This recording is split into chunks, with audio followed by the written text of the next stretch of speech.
Maintenant, on va voir une autre méthode qu'on appelle la méthode par les flux d'encaisse actualisés. Donc maintenant, on va faire une hypothèse. Vous vous souvenez, on va faire une analyse ça sur une durée, sur une période. On va faire sur la durée sur 1, 2, 3, 4, 5 ans. On fait une analyse sur 5 ans, c'est ce qu'on va se poser ici. On peut le faire, normalement, on peut le faire sur 7 ans.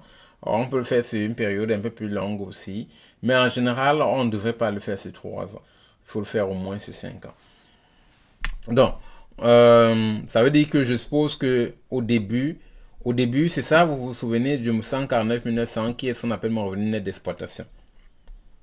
C'est ça, mon revenu net d'exploitation, c'est l'argent que j'ai, tout simplement.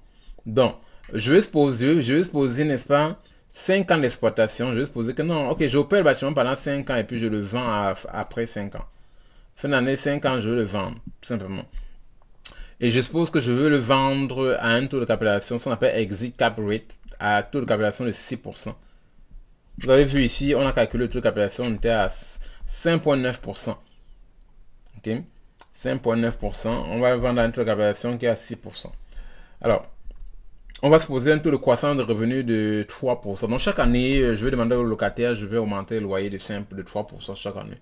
Donc, taux de croissance de revenus. Taux d'actualisation. Taux d'actualisation, en fait, c'est le taux avec lequel je vais actualiser, n'est-ce pas, mes cash flows ici. Donc, ça dépend aussi des valeurs, des conditions de marché, des conditions de financement. Ça dépend d'un certain nombre de choses.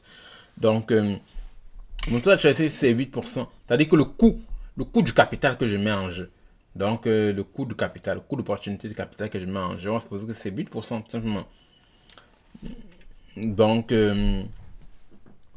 alors, maintenant, ce qu'on va faire, c'est, premièrement, on va mettre dans le tableau année 0 ici, au départ. Au départ, ici, on a 149 000. Alors, comment est-ce qu'on fait l'année prochaine, en 2023? Comment est-ce qu'on fait pour avoir le montant en 2023? On a dit que les revenus devaient croître de 3%. Donc, je prends ça, je multiplie par 1,03. J'obtiens ce montant-ci. Je prends ça, je multiplie encore par 1,03. J'obtiens ce montant-ci. Je fais la même chose pour avoir chacun de ces montants. Donc, je fais juste une multiplication. C'est prendre ça, je multiplie par 1,03. Je veux obtenir ce montant. Pourquoi 1,03? Parce qu'on a fait une hypothèse de croissance de revenus. En général, les revenus ou les loyers vont croître à peu près au taux d'inflation. En général, c'est 3%. 2 à 3% chaque année. Donc, il y a des marchés où ça peut croître un peu plus vite, mais ça, c'est en moyenne. Alors, maintenant, on va le vendre à la fin de la 5e année à un cap rate de 6%. C'est ce qu'on a dit. Donc, pour le vendre à cap rate de 6%, vous vous souvenez, on a dit que si on a le prix de vente, c'est le revenu, n'est-ce pas, net d'exploitation divisé par le cap rate. Donc, si je prends ici, à la fin à l'année-ci, 1, 2, 3, 4, 5. À la fin, on va voir ça à l'année-ci. La fin de l'année sera en 2028. Donc en 2028, c'est supposé avoir ce revenu-ci. Donc je prends ce revenu-ci que je divise par le cap rate. Et puis, ça va me donner 2,9 millions, 2 983 133. Donc le produit de la vente ici, ce serait ce montant. Si je le mets ici. Je le mets ici en 2027. Parce que quand je le vends en fin 2027, c'est parce que je sais que celui qui va l'acheter, il va commencer à avoir les revenus, à la fin de l'année, il va avoir 170 000 en 2028. C'est pour ça que je le vends en utilisant les revenus de 2028. Donc, maintenant, comment le cash flow maintenant, je vais juste additionner ça, c'est le même montant. Donc, ça, c'est le même montant qu'on voit là. La différence qui est ici, je vais additionner, je vais avoir ce montant, c'est plus ce montant-ci. Donc, c'est ça, en fait, le cash flow, que le flux de trésorerie que j'aurai. Maintenant, il faut actualiser tous ces cash flows-ci. Ça veut dire que ça, c'est une valeur future. Il faut les amener à ce qu'on appelle une valeur actuelle ou valeur présente. Vous vous souvenez de la formule.